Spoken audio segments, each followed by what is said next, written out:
Hello guys, this is your friend and we are back with a new fanfic. Which is what if Naruto was raised in the forest of death after being abandoned by his family part 1. And if you enjoy this fanfic then please press the like button and subscribe to my channel for more fanfic like this. And now let's start the fanfic. Naruto was walking down the streets of Konoha after a recent mission to the Land of Shadows, and was heading home after eating some of his beloved ramen. He was about halfway home when he was blindsided. Naruto was kicked hard into a brick wall. When he turned he saw the smirk of a Chunin and the man rammed a katana into his shoulder, pinning him in place. Naruto yelled in pain and anger. "Well, demon, nobody is around to help you tonight." The man gave an evil smirk. "Now I will take the pain of my parents' death from your flesh." The man began cutting Naruto with a kunai, leaving deep cuts and gashes. Naruto received cuts from his thighs to his face, causing a large pool of blood to slowly form under him. Naruto had long since lost his voice from yelling. Sume Inuzuka was walking home after a mission when she and her partner both caught the strong scent of blood and rushed to find the source. They dashed from rooftop to rooftop until they came across the source in an alley, but what Sume saw made her sick. She saw Naruto, son of the Yondaime Hokage, also one of her closest friends, pinned to a wall bleeding out. She jumped down and pulled Naruto down and rushed him to the hospital. At the Hokage Tower, Hiruzen Sarutobi, the Sandaime Hokage, was behind his desk and was finally finishing the massive paperwork and cursing Minato for leaving him to do it, jokingly of course. Hiruzen just signed the last paper when an Anbu agent sunshined into the room. Hiruzen looked up with a smile. "Ah, Anbu-san. What brings you here at this hour?" The owl-faced Anbu bowed. "Hokage-sama, it's about Naruto. He has been attacked again." Without a word Hiruzen went into Hokage mode and sunshined to the hospital. When he arrived the nurse directed him to ICU. When he arrived at Naruto's room he was sickened by what he saw. Almost every inch of him was covered in bandages. He walked over to the doctor. "How is he?" The doctor looked grim. "The Kyuubi is having trouble keeping him stable, and medical jutsu aren't taking due to the amount of demon chakra being used in his system. All in all, we don't know." The Hokage couldn't help but feel that Minato would never forgive him, and he didn't want to think of what Kushina would do. He then left after telling the doctor to keep him posted on Naruto's condition.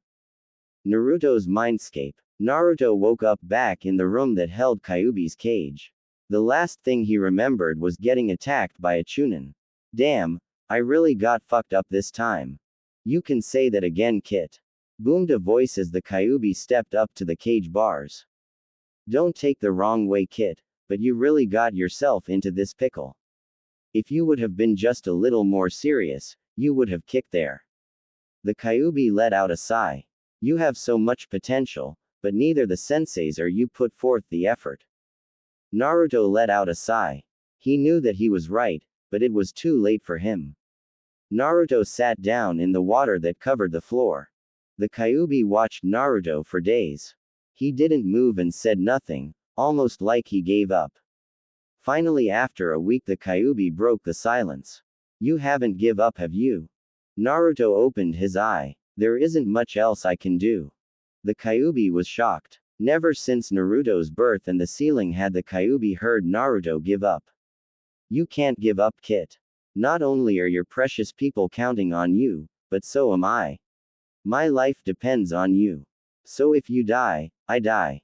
What if I told you a way that you could be healed, and stronger?" This piqued Naruto's interest. "How?" The Kyuubi smirked. "Before I tell you how, you have to get serious with being a ninja. No more of this bullshitting around. You have to do it right this time." Getting a nod from Naruto, Kyuubi continued. "This works by you releasing me." That turned Naruto off immediately. "No way. You would just try and destroy the village again. Kit, me attacking your village wasn't all my fault. A man named Madara Uchiha used his Sharingan to take over my mind and tricked me into attacking. By the time I regained control of myself I had been sealed into you. Secondly, If you do this, I will not have my powers. All my power will be yours, and I will basically be human-ish to a point, but I can do things humans can't. Naruto thought long and hard on what he was hearing.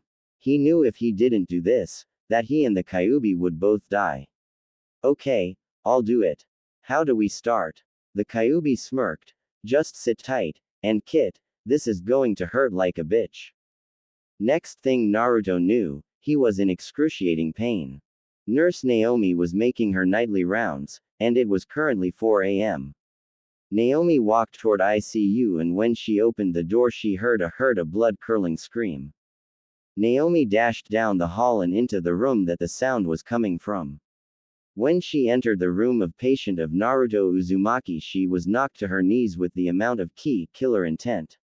She could barely breathe as she watched red chakra swirl around the boy.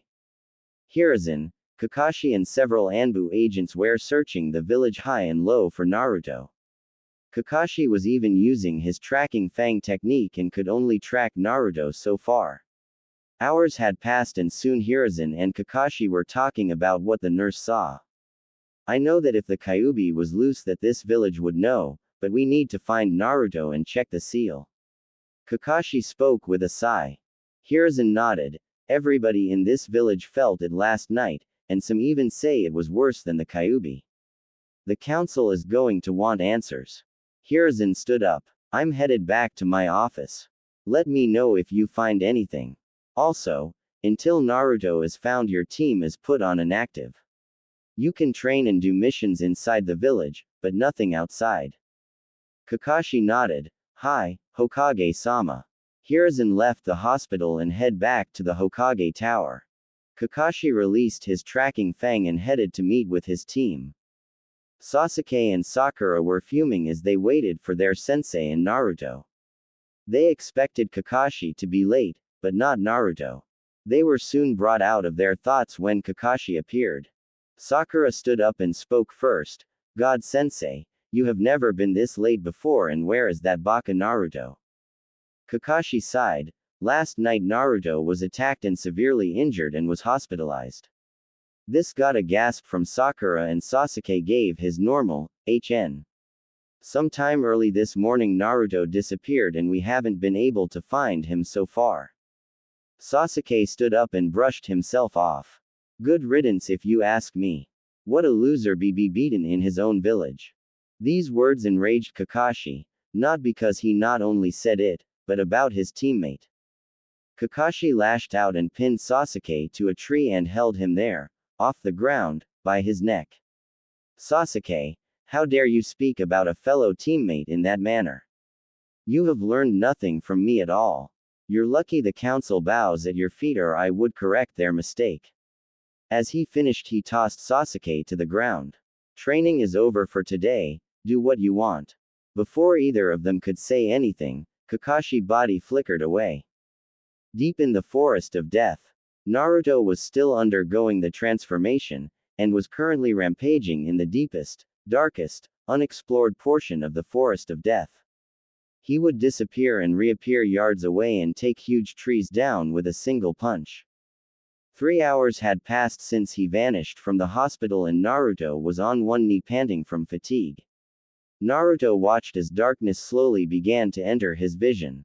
The last thing he saw before he blacked out was a red-head figure, dressed in black, walking towards him.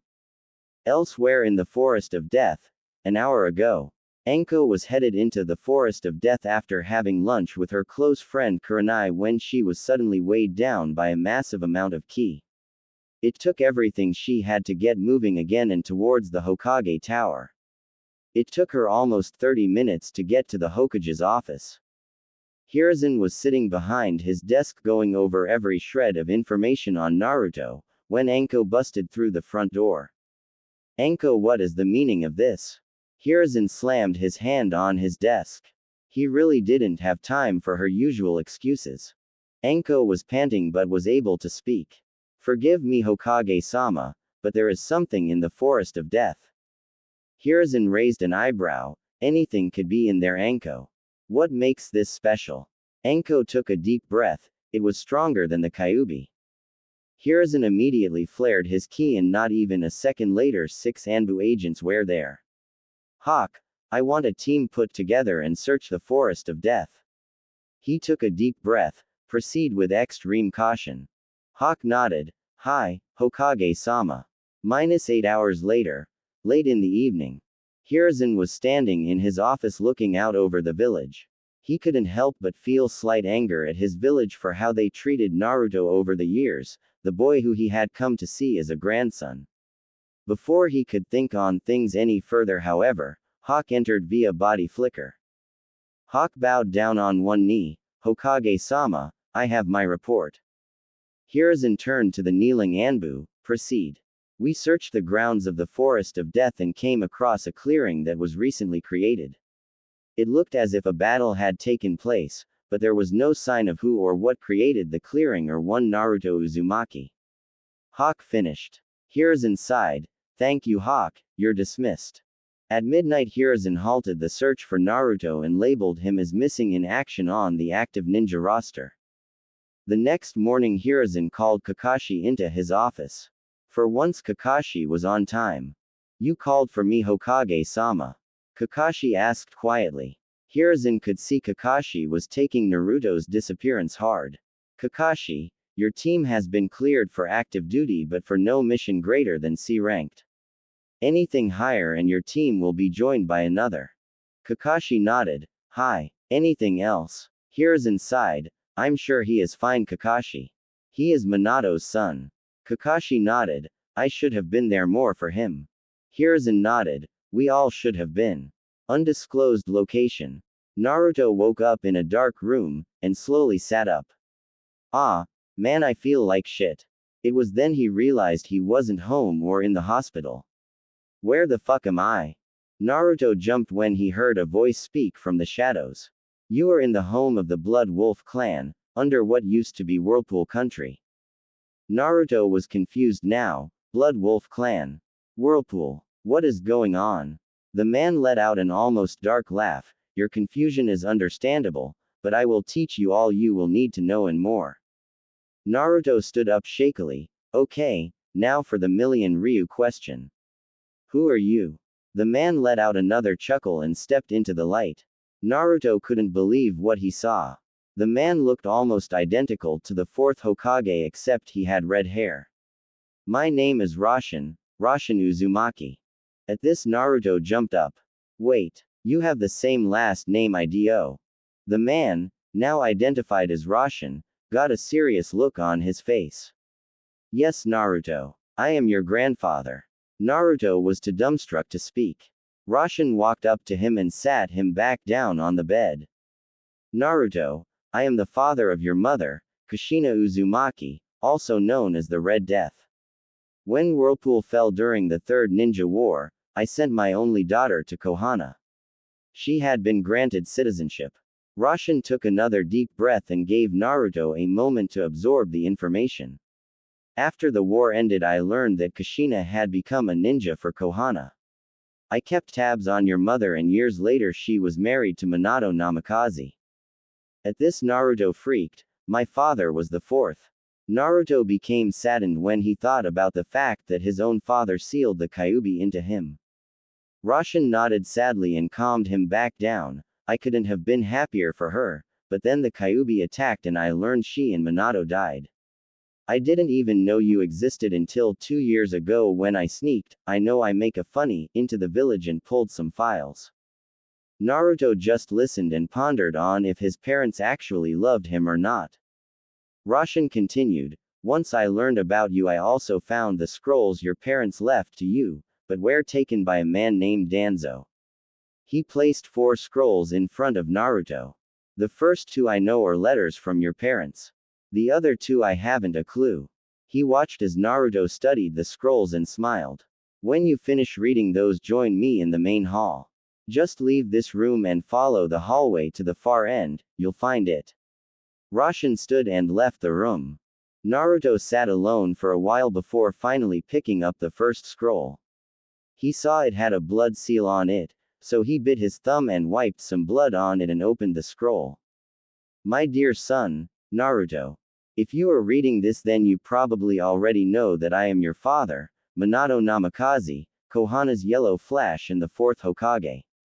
As I am writing this, the Kyuubi is nearly at our front gate, so I will have to make this short. In the other scroll from me is your inheritance. It includes my jutsu, the account information that has enough money for you to live comfortable, a map that will lead you to the Namikaze family compound. Please know, Naruto, as Hokage, I could not ask someone else to sacrifice their child to house the Kyuubi, if I wasn't willing to make the same sacrifice. I chose you because you are my son and I know that you have the strength to keep the Kyuubi at bay.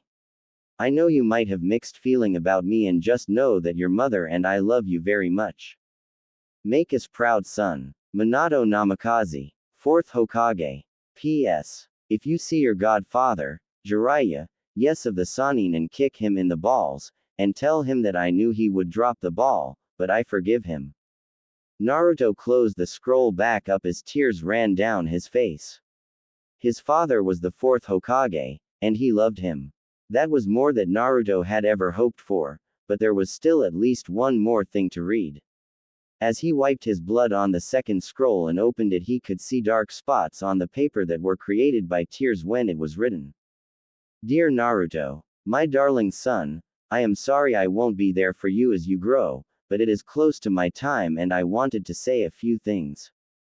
I have never been good with words and all that sappy crap, but know that I love you with all my heart. I can't write down how happy it made me when I held you in my arms.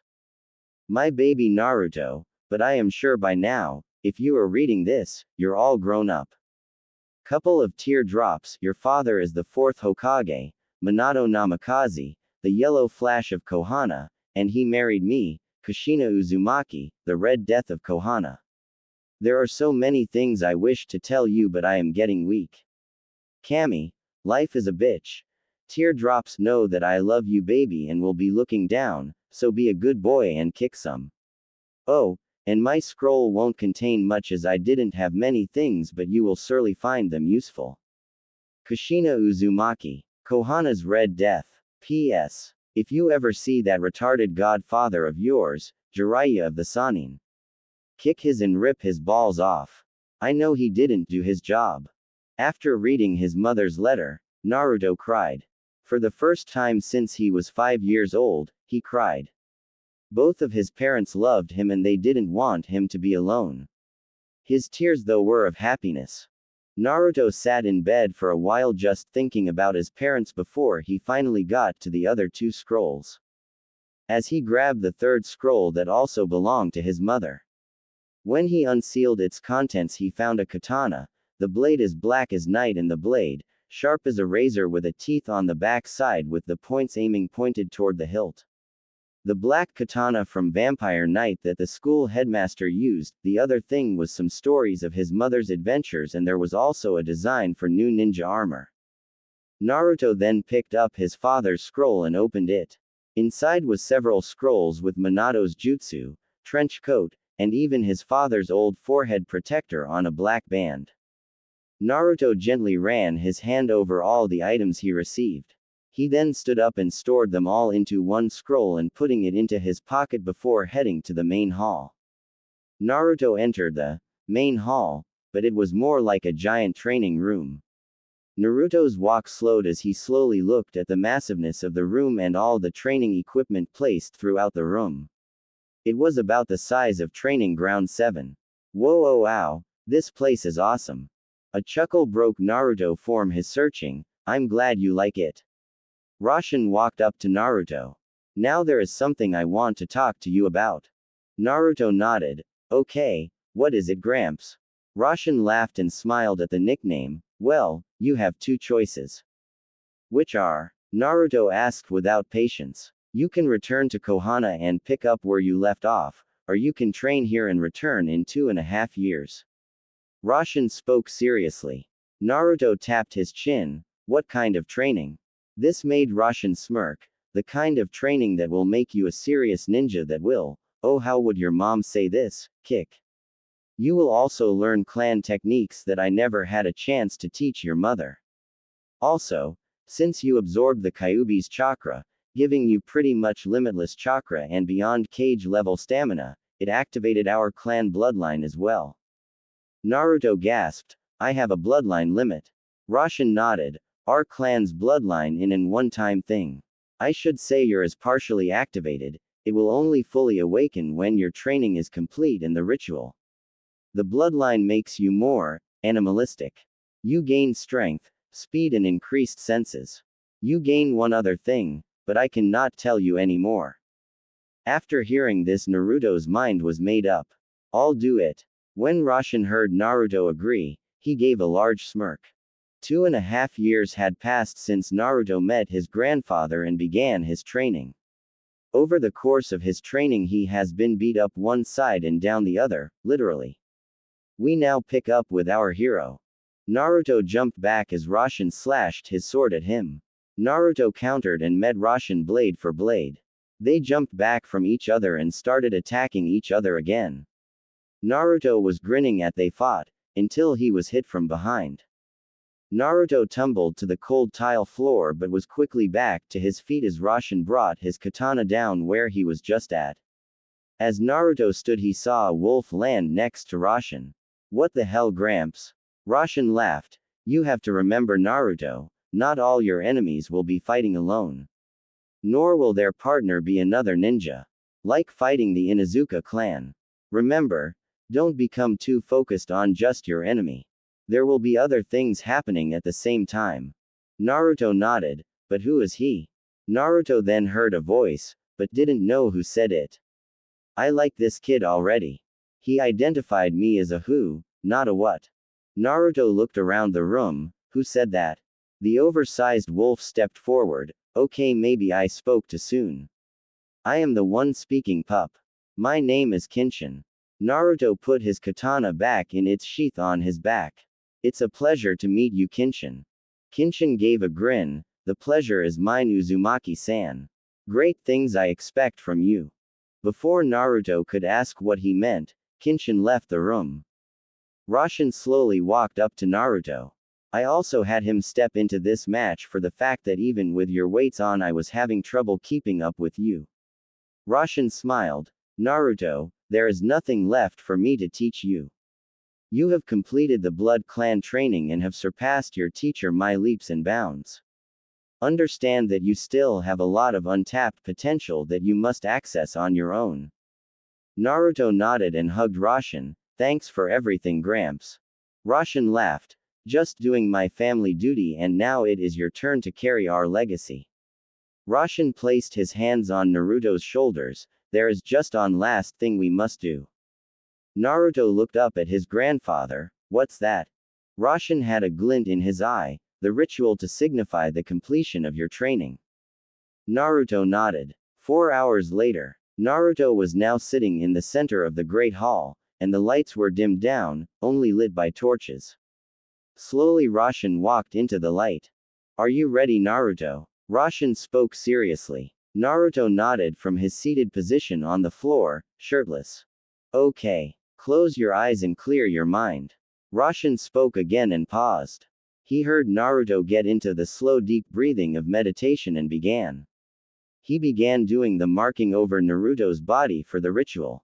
Roshan spent the next 5 hours with the marking on Naruto before he finished. When he finished he placed his hand on Naruto back, between his shoulder blades and began to channel chakra into the markings, and Naruto vanished. Naruto opened his eyes and found himself in a forest clearing. He stood up slowly and looked around. Hello, Gramps. What's going on? It was then he heard something or someone approaching him and he immediately took a defensive stance. Well, it has been some time since someone has entered this place. Who are you? Spoke the feminine voice from the shadow of the forest. Naruto constantly scanned for the source of the voice or any movement. My name is Naruto Uzumaki Namikaze. And Uzumaki, you say? Well, this is a treat. How is Roshan? The voice this time was from another on the opposite end of the clearing. Naruto was really confused now. Where was he and how did they know his grandpa? He is fine. How do you know him or me for that matter? The first voice let out a laugh. He didn't even tell you what you're doing here, did he? Naruto shook his head and the voice spoke again, that sounds like him. The source of the voice walked from the shadows revealing a oversized wolf with jet black fur. Well Naruto, you're here to see if your training and courage will gain you a lifelong partner and gain your full bloodline, or if you will leave here unsuccessful. Naruto gained a smirk, I will not fail, no matter what. The second voice then stepped into clearing, revealing another jet black wolf, yup, no doubt, he is an Uzumaki. The first wolf spoke, my name is Kisame, and I will take you to our den. There you will meet our pack and there one of us will challenge you, and if you force him, her into submission, then you will gain them as a partner. But if you fail, well you get the point. As Kisame lead Naruto through the forest the second wolf walked up next to him. You have to forgive Kisame. My mate can be a bit blunt. What was that Brock? Kisame looked over her shoulder with a death glare. Nothing hun, nothing at all. Brock answered back and Naruto's sweat dropped. Naruto followed Kisame for about an hour before they finally stopped at a cave. Kisame turned and looked over at Naruto. Here we are, our home. Follow closely until we get to the Great Hall. Naruto nodded and followed right behind Kisame and Brock into the cave. As they traveled in, Naruto could see some other wolves on cave side perches and could hear others growling at him. What's up with them? Brock gives out a slight chuckling howl. Well, you could say there are some in our pack who do not like or trust outsiders. They have been known to attack them. As soon as Brock spoke these words, Naruto was attacked from behind. Naruto was thrown to the ground as the wolf that attacked him pounced. Naruto was able to roll on his back and punch the midair wolf in the chest and sent him flying back. Kisame jumped between the two. Sig back down. The one identified as Sig growled, how dare you bring an outsider into our home? He cannot be trusted. Kisame growled back, he is under our protection, if you attack us you will start a conflict that you cannot win. Sig then turned his flank to Kisame, very well, but I will bring this up at the next meeting. Kisame then turned as they continued further into the cave. After 2 more hours of making their way further they emerge in a hollowed out section of the cave that was huge. They lead Naruto into the center of the opening, below all the balconies. It was then the Brock and Kisame let out a howl. Naruto could hear other howls in every direction, coming from several tunnels that connected in different places around the room. Within minutes Naruto could see movement on the upper area around the room. After 10 minutes there were groups formed up on the edges. Soon a wolf on the ledge spoke, what is the meaning of this Kisame? Kisame faced the one who spoke, I have called you here because the time has come for us to complete the ritual as our ancestors promised the Blood Clan. The wolf she was speaking to snorted, only you would cling to such a pact made so long ago. Kisame growled, if you had any ounce of honor, then you would keep it as well. It was then another female spoke, who are we to test Kisame? Kisame turned to the new voice, this one here, referring to Naruto, he is the grandson of our closest friend, Roshin Uzumaki. These words got the wolves talking among themselves. After several minutes another wolf spoke, very well, let us see if he can pique an interest. Kisame nodded and turned to Naruto. It's time, we need to evaluate you. I need you to unleash every ounce of Ki that you possess. Naruto nodded and focused for a moment and then every wolf in the area was suddenly on the ground or on shaky knees, well almost all of them. One wolf walked out of the shadows unaffected. This wolf had black and blood-red fur and stood about the size of a tiger. Well aren't you an interesting pup? Kisame was having trouble breathing and Brock had long since fallen unconscious. The newcomer to the center spoke again, you may stop Naruto. Naruto took a deep breath and all the ki slowly vanished. The huge wolf before him and a slight smirk, well, Naruto, I am Motion, and the last of the Shadow Wolf clan. I challenge you. This got a several gasp and even more growls from the onlookers. Naruto smirked, when do we start? As soon as Kisame heard this, she put Brock on her shoulders and jumped onto the upper level and saw Motion get a huge smirk. Naruto saw Motion smirk and then heard, "Now." And Naruto watched as Motion disappeared. Naruto immediately took his taijutsu fighting stance and tried to find Motion by reaching out with his enhanced senses. Naruto was able to detect an incoming attack, if just barely. Naruto just barely missed as razor-sharp claws swiped over his head. Naruto rolled to his left and was back on his feet and felt another attack, but was too slow to dodge, so put his arm up to block. This got him deep gashes across his arms. Naruto slid back 10 feet from the impact of the blow. God, I can't see him. What the fuck? Naruto began to focus only on listening. He knew as fast as Motion was moving, he didn't have a chance right now of following his movements. Naruto's ability to dodge the incoming attacks became slightly easier, but he couldn't get on the offensive, and that was getting Naruto aggravated. It was then that Naruto had an idea. Motion was keeping Naruto on his heels and on the defensive, but he saw Naruto smirk and became worried. Motion jumped at Naruto again to attack, but when Naruto attacked back instead of defending, he was the one caught off guard. Naruto felt and heard the attack coming and swung a low up-swinging right hook as Motion's claw goes right over his head. Motion watched in horror as his attack missed and felt a sharp pain as Naruto's attack connected with his ribs, sending him into the wall. Naruto watched as Motion bounced off the wall and began to get back to his feet, but he wasn't going to give him a chance. Naruto dashed over and pinned Motion down and formed Rasengan in his right hand. Motion was getting back to his feet when he felt weight holding him down. He looked up and saw Naruto with a smirk holding a blue orb of concentrated chakra and was smirking. Yield. Naruto spoke with a commanding presence. Motion smirked and let out a chuckle. I yield too, Naruto Uzumaki.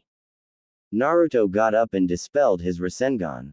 Motion stood up and both Naruto and he walked back into the center of the room. Motion called out to the others of the pack, as part of the pact we made centuries ago, I, Motion, hereby pledge myself to Naruto Uzumaki of the Blood Clan as his life partner. Kisame jumped back into the center. Very well, Motion. Now you must complete your bond. Motion nodded as he looked at Naruto. Place your hand on my head.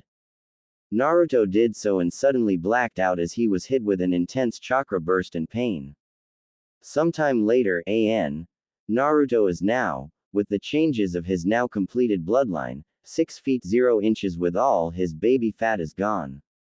Basically looks just like Minato did at his age, but his hair had bits of red mixed in now. He also changed his attire during his training. He now wears black baggy Anbu pants with large hip pockets for weapons and scrolls. He has his standard hip pouch. Also, he finished his mother's armor design. It was just like a Jonin vest, but instead of a solid armor plate inside, it was armored by small overlapping steel disc.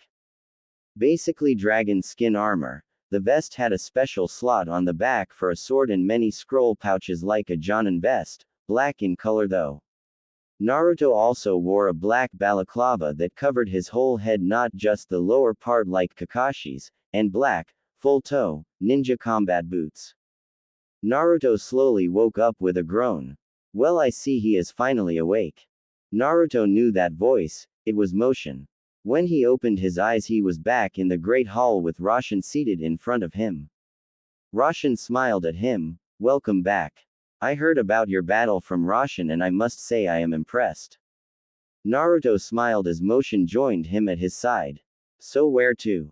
Naruto looked over at Roshan. I guess it's time to head back. Roshan nodded. Your next adventure awaits, but before you go I want you and Motion on your return to practice your teamwork and speaking telepathically. You will need both, and speaking with your minds will help your teamwork even more and not draw unwanted suspicion. Naruto nodded. You got it, Gramps. Then left to get his things packed.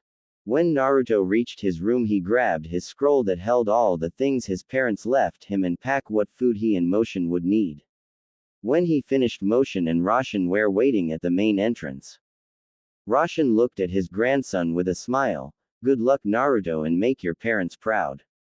Naruto grinned. I will, Gramps, no worries. It was then that Naruto and Motion began their trip to Konoha. With the training they were going to do on the way, it was going to take about 3 weeks to get there.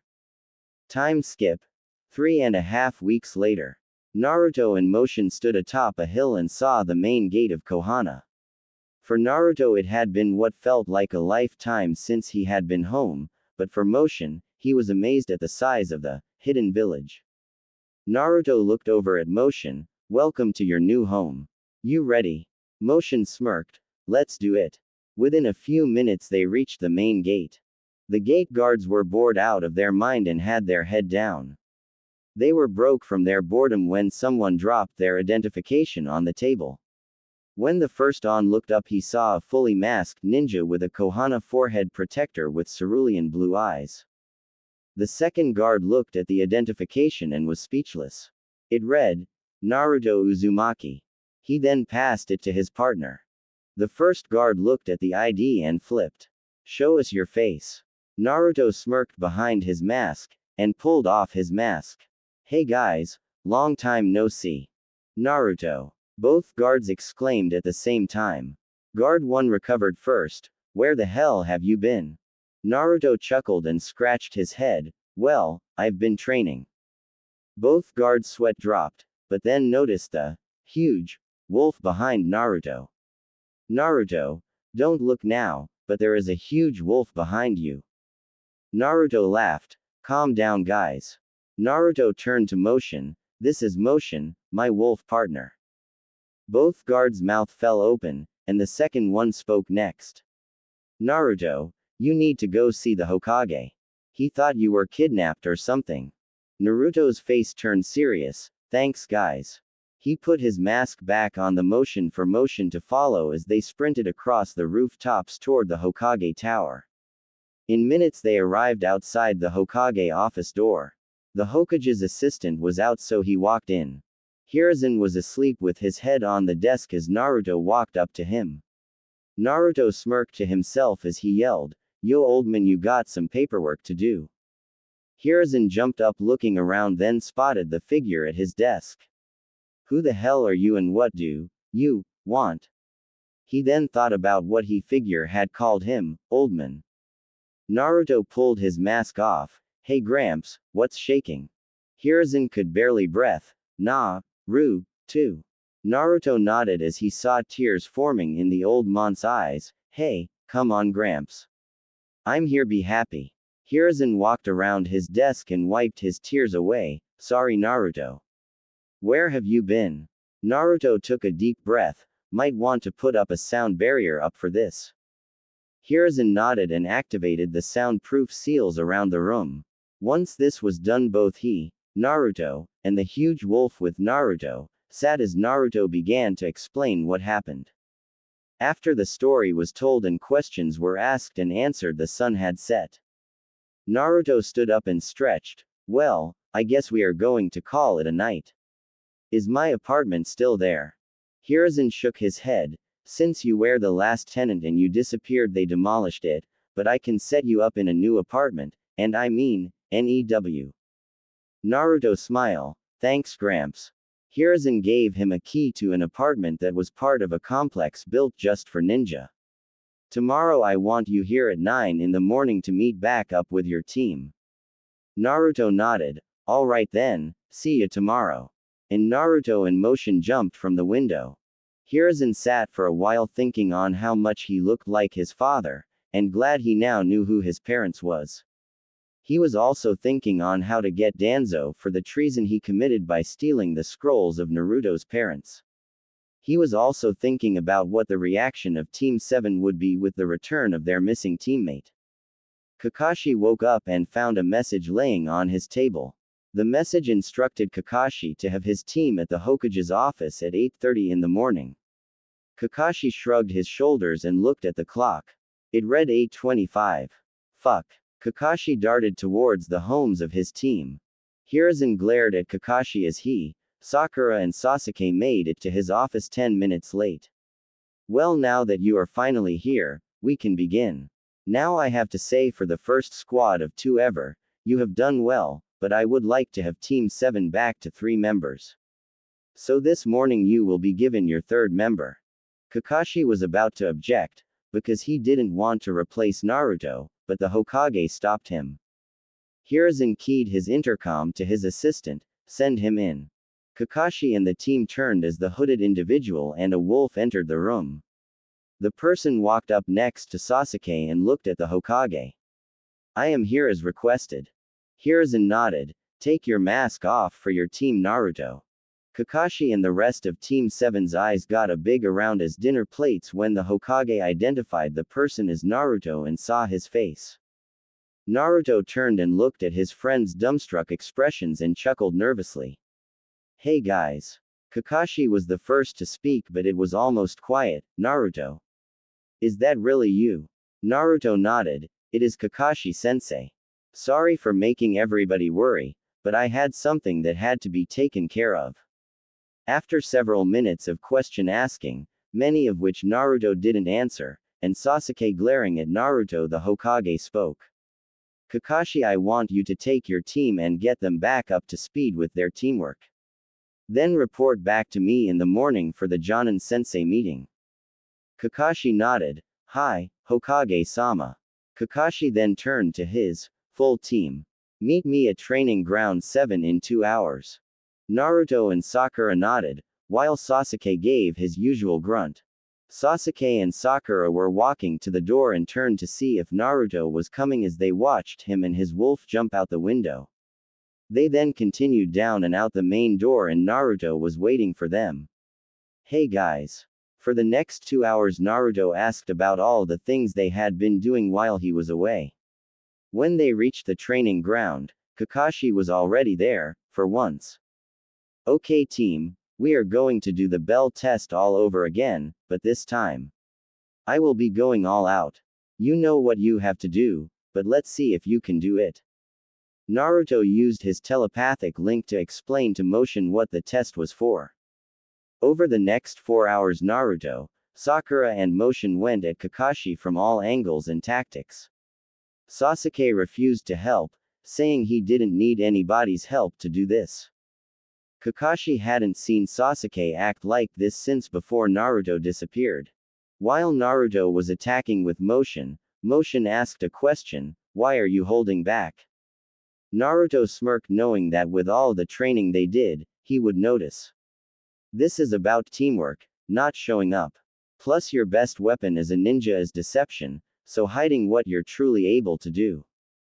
Motion smirked and understood. Over the last couple of months he and Naruto had grown close. Both watched each other's back like brothers and sometimes even fought like them, but the fights only brought them closer. Finally, after a long day, Kakashi watched as his team slowly came together, but he could tell that Sasuke felt threatened by Naruto. By the end of the day, they were working together as good as they were before Naruto disappeared, and soon the team had their bells. Kakashi and his team sat and ate dinner together. He could see that Sasuke and Sakura were beat tired, but Naruto and his wolf didn't seem fazed at all. Kakashi watched as his team talked amongst themselves. He couldn't believe how much Naruto had grown to look so much like his father. Then his gaze drifted to the sleeping wolf right next to Naruto.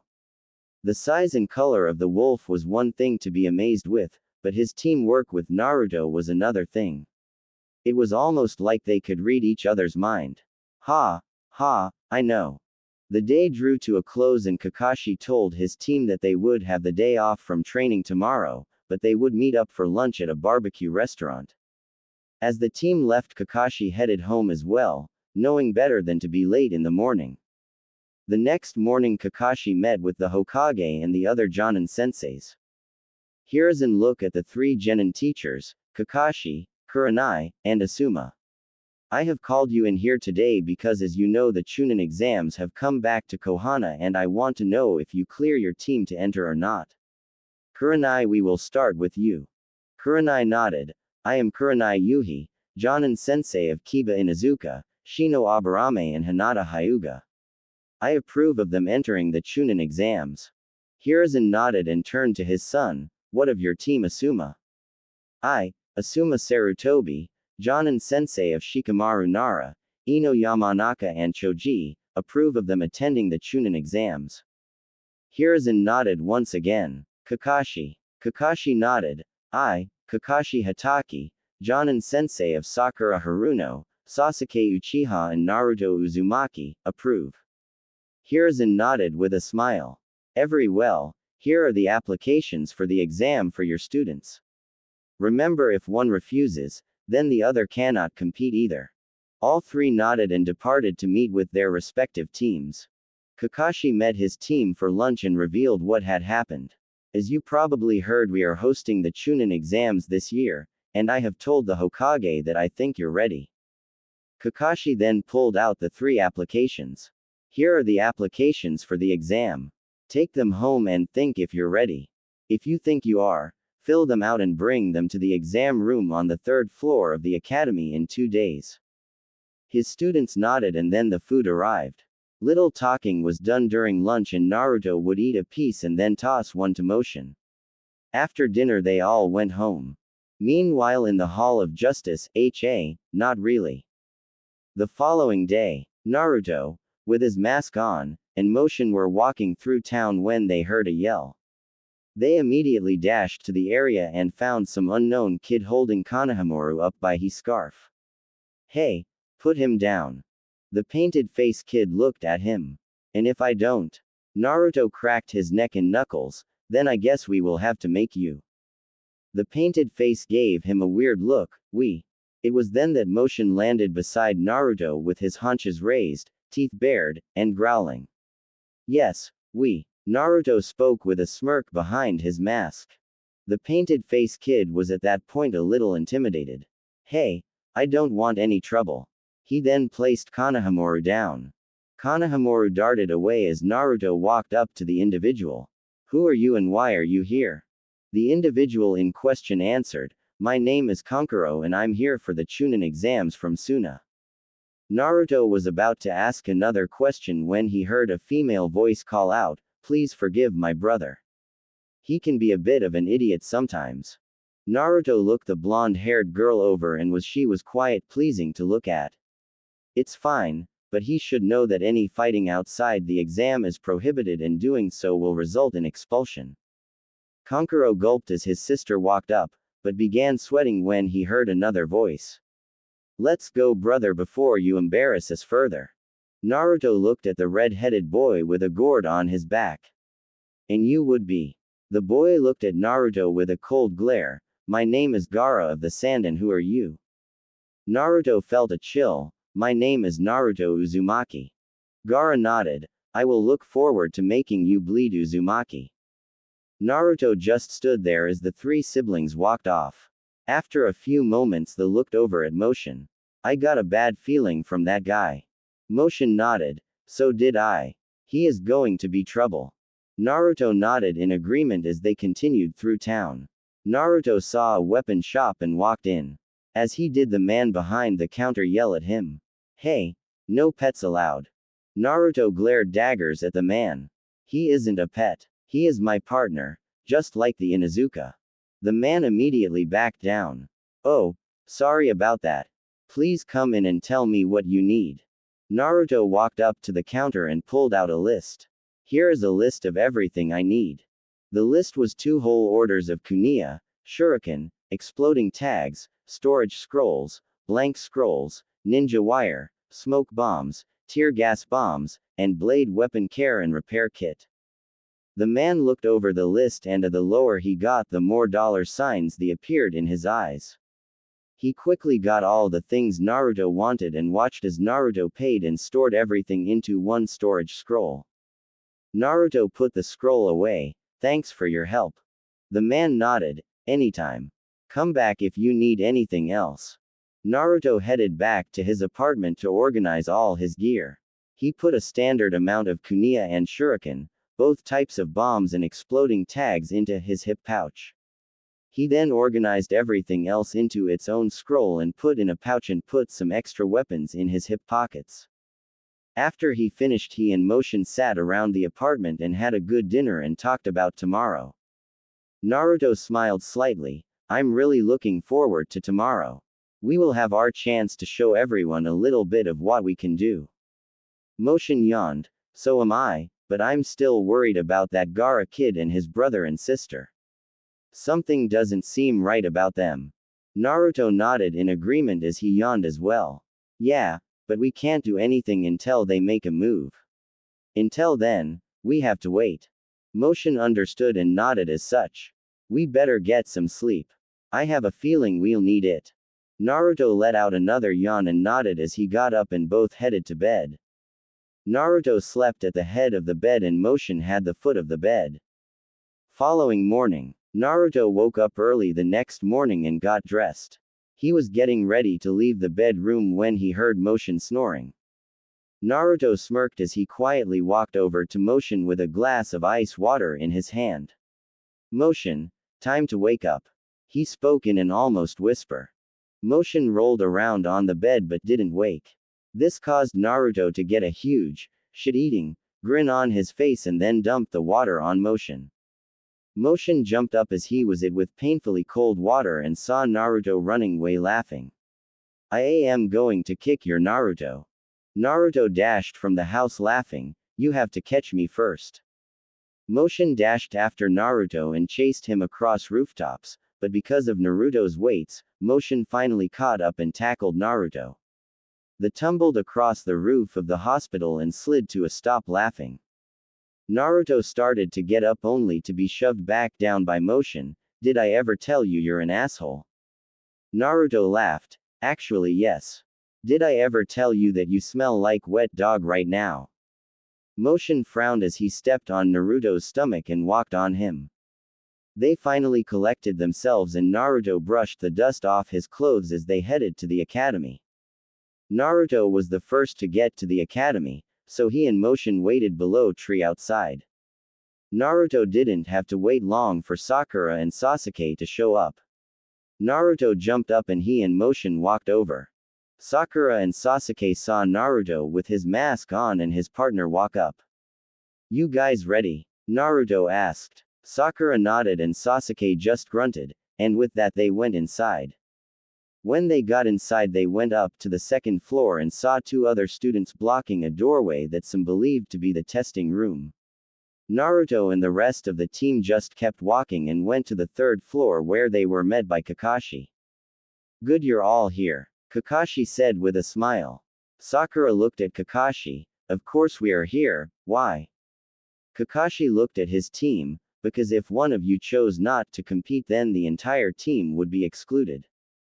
Sakura jumped. Why didn't you tell us that? Kakashi sighed. If I would have told you, then you would have felt obligated to sign up so as to not let your team down. This way all of you made the decision for yourselves. Sakura sighed, but then joined her teammates as they entered the room. When they entered they saw over 100 other ninja from all over the elemental nations there to compete. Several of which were glaring at the newcomers. Soon the rest of the rookies of Teams Asuma and Kurenai joined them. Ino was the first to speak. Hey forehead, I'm surprised you're her. I thought your team only had 2 members. Sakura fired back. Shut it Ino pig, and we got a third teammate. He is right over there. As she motioned to Naruto leaning in the corner. Ino saw the masked man, standing in the corner with a huge wolf beside him. Who the hell is that? Sakura smirked. That would be Naruto. The entire rookie group went quiet and was staring at the masked figure. Shikamaru spoke first, just like Naruto to show back up for the Chunin exams. Troublesome. Shino was going to walk over to Naruto when his bugs told him otherwise. He couldn't understand it, but they were intimidated by Naruto. After a little scuffle between some sound ninja and Kabuto, a man stormed in followed by other ninja. Sit down and shut up. He glared at the ninja that attacked Kabuto. Pull something like that again and I'll throw you out of this exam myself. He then glanced around the room. Okay, follow me and sit in your designated seats and we will begin phase 1. All the ninja in the room found their respective seats, but Motion had to sit at the side of the room, instead of next to Naruto, due to his size. The large man who was barking orders walked to the front of the room. Okay, now we will begin the written part of the exam. There is to be no cheating during the test. There are 10 questions, and each question you miss slashed 10 points from your score. So you all start with 100, but each time you're caught cheating, you lose 2 points. Get caught 5 times, and you and your team are done. The man smirked around the room. You have 1 hour to finish, and at the end of the hour I will give you your last question. Begin. Naruto and the rest of the genin in the room flipped their test over and started. When Naruto glanced at the questions he began to sweat. This is impossible. The questions are way beyond genin level. Motion glanced around the room and spotted a student with all the answers and immediately knew what the test was about. Naruto, calm down, I got this. This test isn't about what you do and don't know. It is about gathering information and not getting caught. That is the reason you can get caught twice. Naruto mulled over what he was just told and smirked. Nice work, bro, so got any ideas? Motion smirked. I can see a person with all the answers, just write down what I say for each. Naruto gave a mental nod and began to write down all the answers that Motion read off the other paper. Soon Naruto was twiddling his thumbs. Thanks for your help. Couldn't done it without you. Motion chuckled, getting an raised eyebrow from one of the sentinels. You're right, dumb, you couldn't have. Naruto's eyebrow gave a twitch. I'll get you back for that nut liquor. Motion growled slightly. It's called hygiene. Naruto laughed quietly as the man stepped back to the front of the classroom.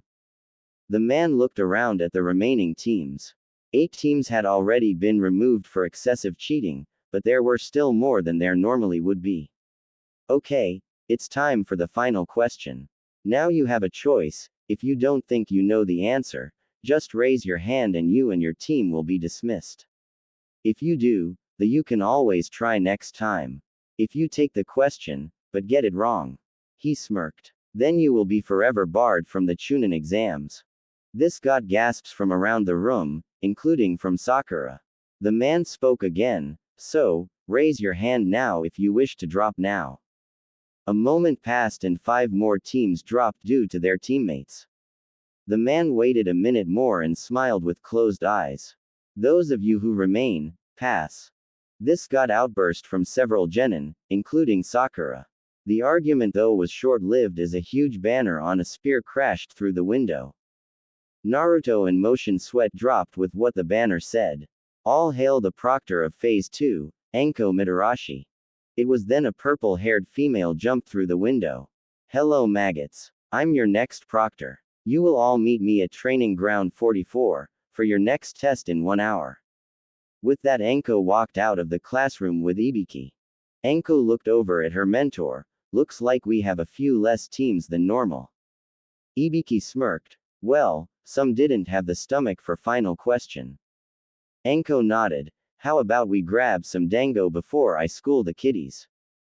Ibiki nodded as they left for lunch. Naruto and Motion met up with Sasuke and Sakura outside the testing room. Man, that test was a weird one. Naruto spoke as they walked. Sakura and Sasuke nodded. Sasuke spoke next in his usual boring tone. Yeah, it took me a few minutes to figure out the test was meant to test our information gathering techniques and not our knowledge. Sakura sweat dropped. Oh, really? I just worked all the problems out. This made Sasuke, Naruto and Motion sweat drop and for Sasuke to use a trademark phrase from their lazy classmate. Troublesome smart girls. Sakura almost squeaked when she heard Sasuke call her smart. The 4 of them rounded the corner of the building and headed for Training Ground 44. Naruto and Motion took a seat next to a tree and watched as the other genin talked amongst their teams and saw a couple of jonin setting up a small tent next to the fence. Sakura continued to talk to Sasuke, trying to score a date, but was harshly turned down. I know, same ol' Sakura.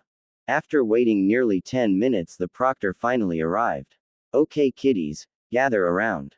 Naruto got up and he and Motion joined Sasuke and Sakura. Welcome to Phase 2 of the exam, and this. She gestures to the fenced-in area behind her, as the forest of death. Each one of you will sign a waiver to compete. This waiver says that you understand that you may die in the forest. Several of the genin, including Sakura, gulped. Then one person from each team will go into the tent, with your team's waiver, and get your scroll.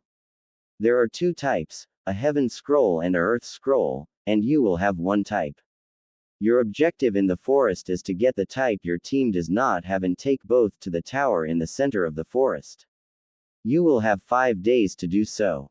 If you show up to the tower without both scrolls, later not at all. Your team fails. Anko looked around and saw some of the frightened faces and grinned.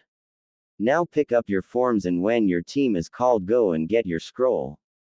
Naruto signed the waiver without hesitation and waited with his team.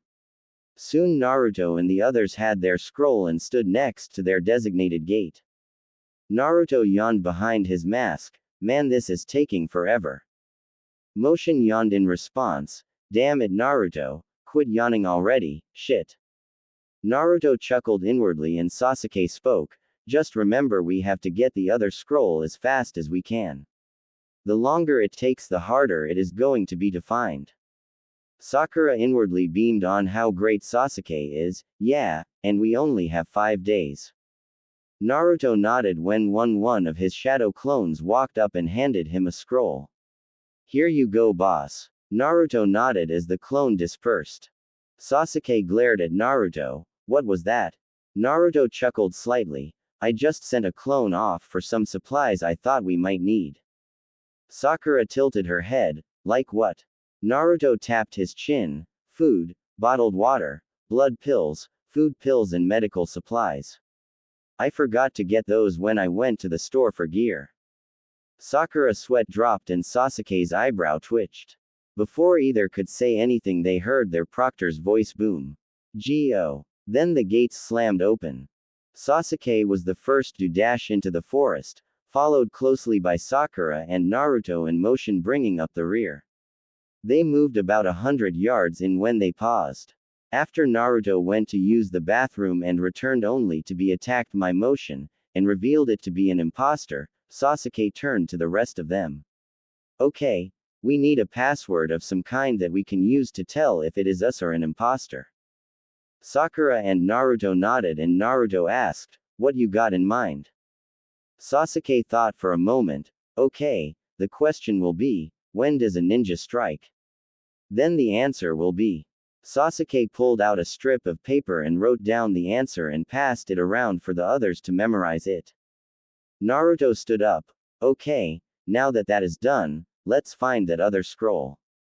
They dashed further into the woods when suddenly they were hit with a huge gust of wind, throwing the team away from each other. What happens with Sasuke and Sakura with Orochimaru is the same as in canon. Naruto was thrown violently into a tree and had the wind knocked out of him. Fuck, that's smarts. He then slowly got to his feet, but didn't see Motion around.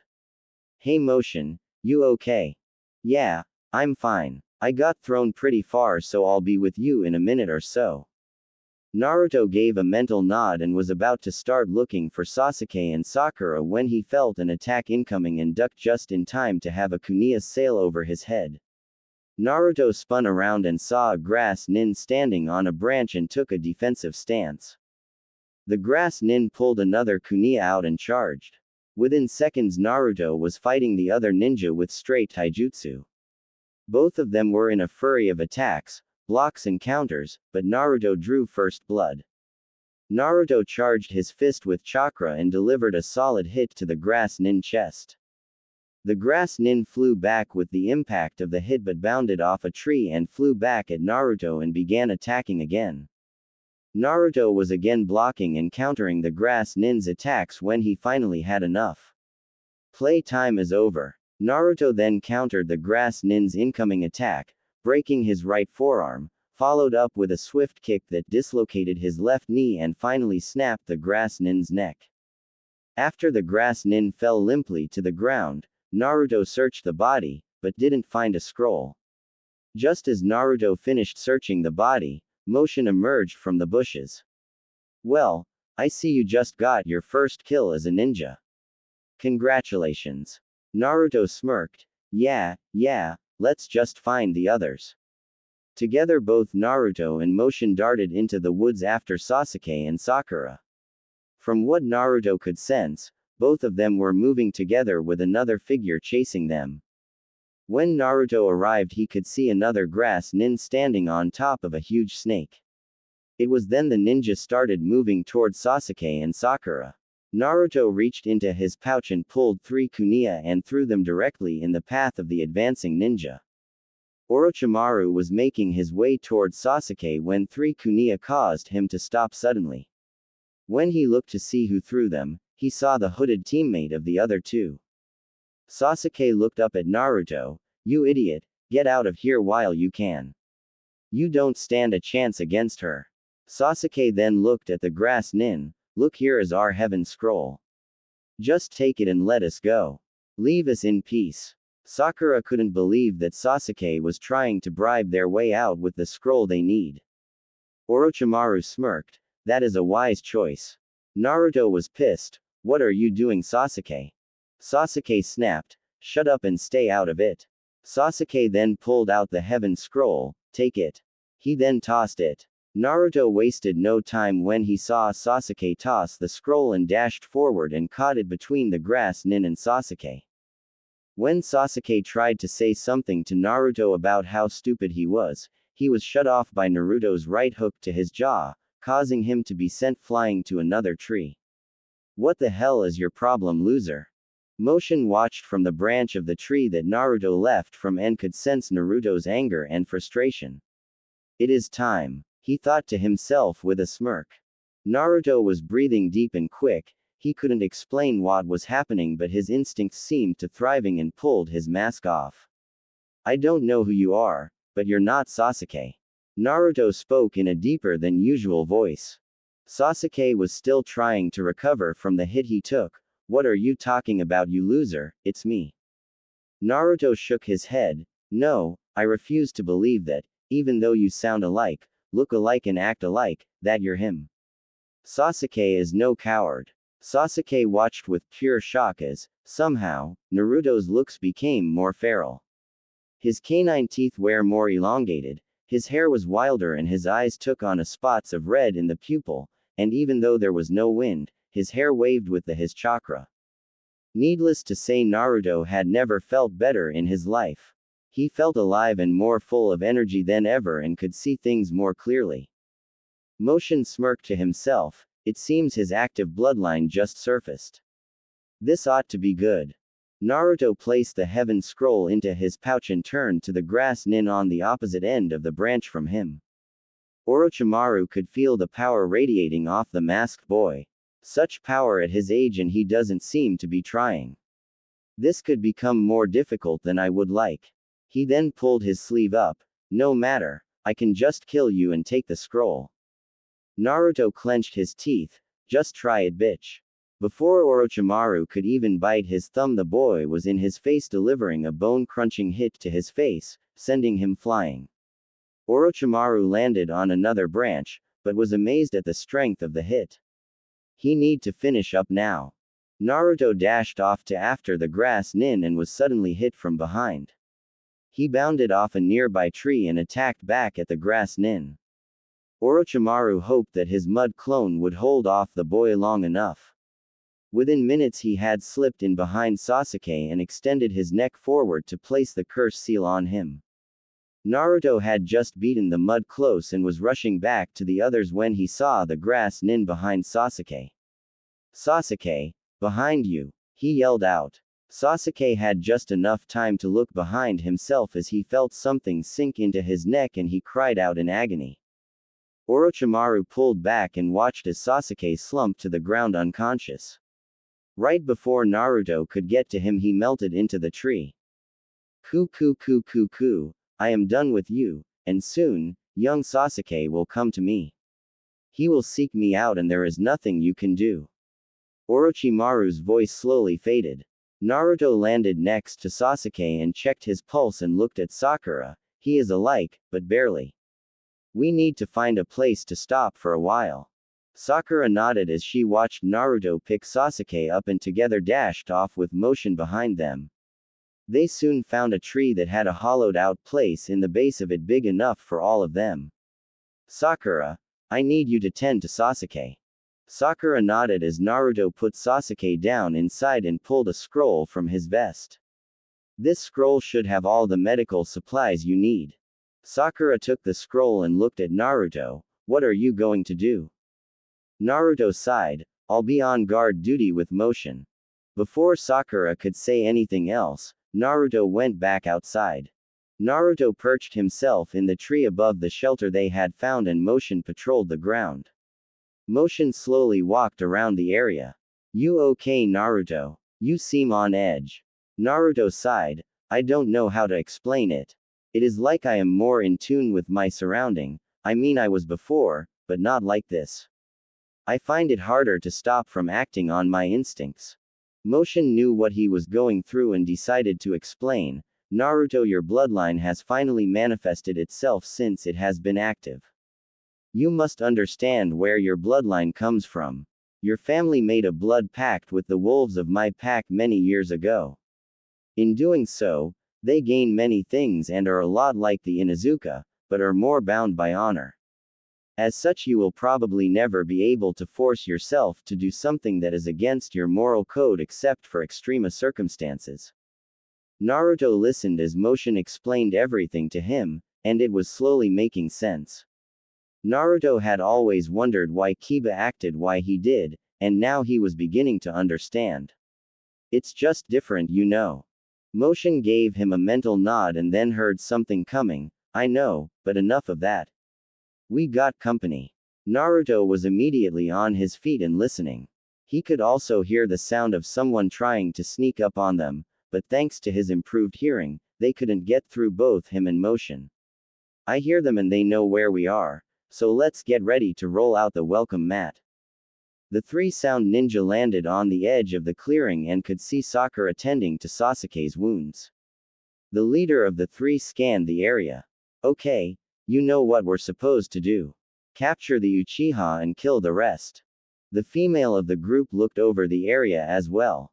Where is the other one? The second male shrugged. What does it matter? If he is gone, then our job is easier. Little did the group know that Naruto was above them, higher in the tree with a smirk on his face as he pulled his mask on.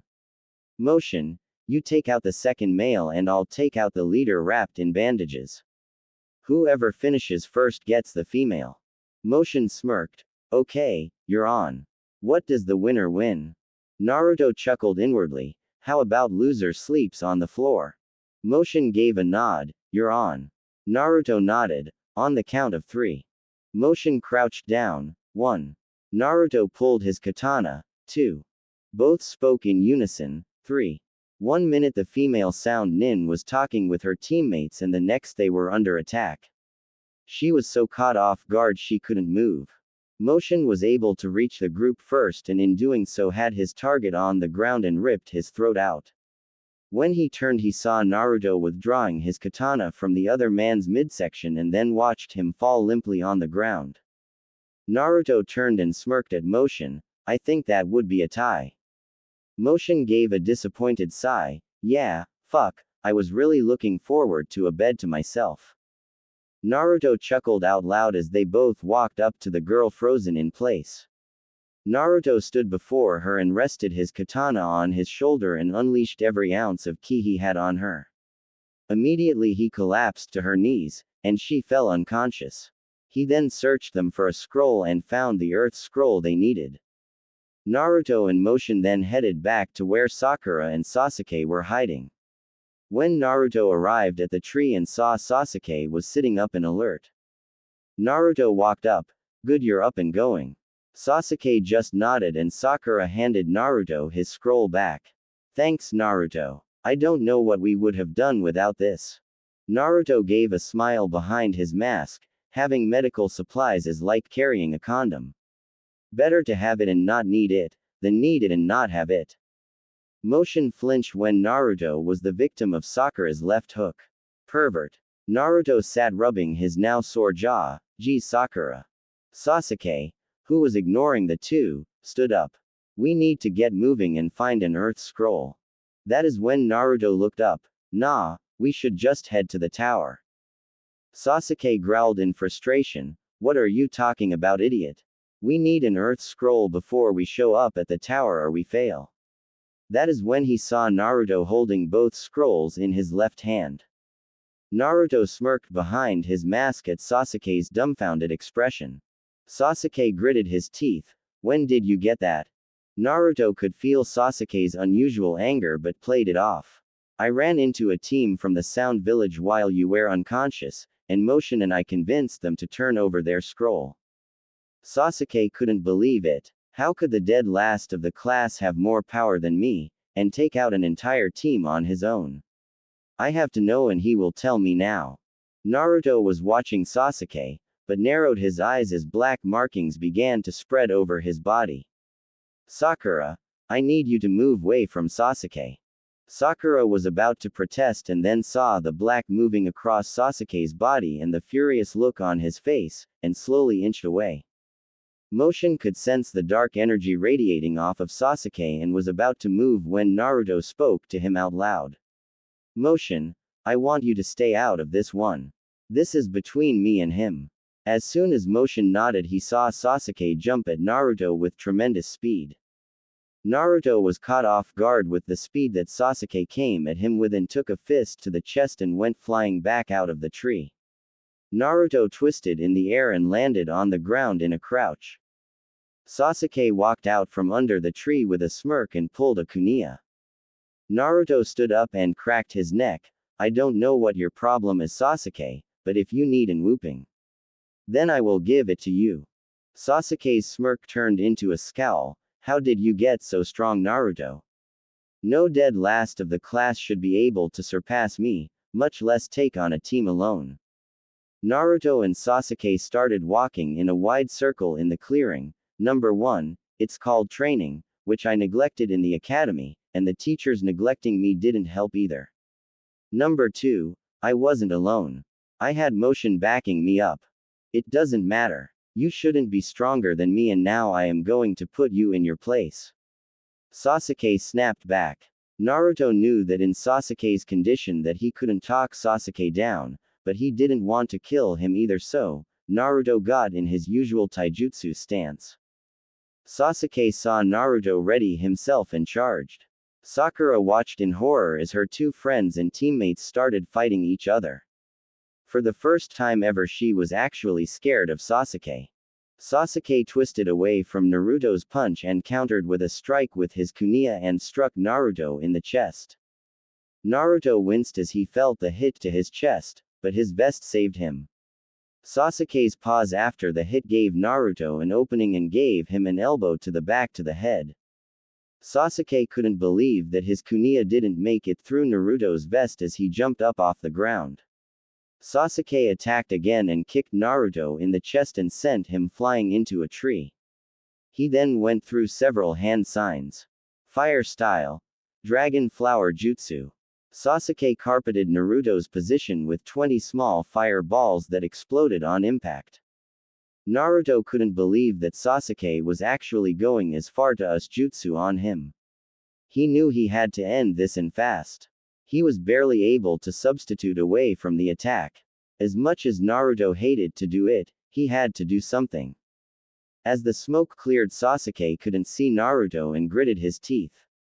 Come on out, Naruto. You're too scared of me. Naruto was watching Sasuke from a limp in a tree and was now gritting his teeth. Naruto drew his katana. Sasuke was looking around when suddenly Naruto appeared at the edge of the clearing. Sasuke didn't waste a second and dashed at Naruto. Naruto narrowed his eyes and raised his katana into the air. Earth Dragon style. Earth Fission Slam. Naruto then slammed his katana into the ground and a stream of earth shot at Sasuke. Sasuke watched in horror as the wall of earth came at him and slammed into him, sending him into a tree head first. Naruto rested his katana on his shoulder and watched Sasuke for his next move. Sasuke slowly got back to his feet. He was swaying back and forth, but refused to let the loser beat him. Sasuke brought his hands together and began going through hand signs. Naruto saw Sasuke going through hand signs and dashed forward. Sasuke didn't know what happened. 1 minute Naruto was there, and before he could blink, he took a bone-crushing punch to the jaw and blacked out. Naruto stood over Sasuke and watched as the black markings vanished to the point that the grass nin bit him. Naruto leaned down and lifted Sasuke to his shoulder after sheathing his katana. He then looked over at Sakura. Naruto could tell she had been crying. "Let's go, Sakura. We need to get him to the tower." Naruto spoke in a soft voice. Motion walked over next to Naruto. "You okay?" Naruto sighed. "It wasn't easy to do that. He is supposed to be my friend." Motion nodded. "You did what you had to and kept him alive. We just have to get him some help." Naruto nodded, and the three of them sprinted from tree limb to limb toward the tower. Naruto, Motion and Sakura finally reached the tower and were the third team to arrive. When they reached their own room, Naruto put Sasuke down on the floor. After they found out to open the scrolls, Kakashi appeared with his standard eye smile. "Congratulations on making it. I have to say, I'm surprised you all got here so fast." Kakashi was broke from his thoughts when he saw the look in Sakura's eyes. "Sakura, what's wrong?" Kakashi asked with a concerned look. It's Sasuke," she said, looking at Sasuke's unconscious form. "What happened?" Kakashi asked, walking over to him. Naruto walked next Kakashi, removing his mask and ruffling his hair. He was bitten by some grass nin and it changed him, and left a mark on the back of his neck. Kakashi looked to where the mark was and froze. It was the same as Anko's mark from Orochimaru. "Naruto, Sasuke, I want you to stay here and rest until the end of this part of the exam. I will take Sasuke with me and get him treatment." Both Naruto and Sakura nodded. Naruto and Motion walked to a corner and sat down and slowly dozed off. Sakura sat in a corner and slowly wept her way to sleep. Naruto had been training non-stop the entire month, and had gone to his family estate and retrieved his family scrolls. During that time he learned several new techniques, including his father's Rasengan. It took Naruto almost an entire month to get to where he could do the technique where he could do it one-handed. Naruto also learned his mother's sword technique, but has yet to master it. Naruto also had gotten to a point in his training that he could perform his jutsus with one hand, but it required an extra few seconds to perform. Naruto had also done away with the full mask and went to a half mask like Kakashi. He also modified his vest with kunai holder on each shoulder, but it was small with a storage seal, so it looked as if nothing was there. Naruto also bought a pair of black bracers with armor plating going up his forearms. Naruto also altered the color of his vest, muscle shirt and pants to black. Morning of the tournament, Naruto woke up with a groan. Once again he overdid it in his training yesterday. This was another great moment that he was thankful for his enhanced healing. Naruto walked out of his room and into the kitchen and noticed that Motion was nowhere to be found. "Motion, you up?" Naruto got no response, which slightly worried him, but he continued to fix breakfast and get ready for the fight. Naruto left his apartment and headed for the arena and was growing increasingly worried for the fact he hadn't heard from Motion. Naruto was walking up to the main entrance when he heard the voice he was looking for. "Naruto, we need to talk. Meet me in the trees to your right." Naruto walked over to the area and Motion walked out from behind a tree. Naruto could tell that whatever it was bad. "What's going on? Where have you been?" Motion slumped slightly. "I have to leave."